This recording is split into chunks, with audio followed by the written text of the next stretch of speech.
വയൽ മണ്ണിൻ ഗന്ധം നമുക്കെന്നും ചൂടാൻ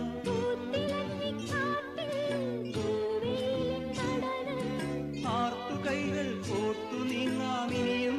തുടർക്കഥ ഇത് തുടരാൻ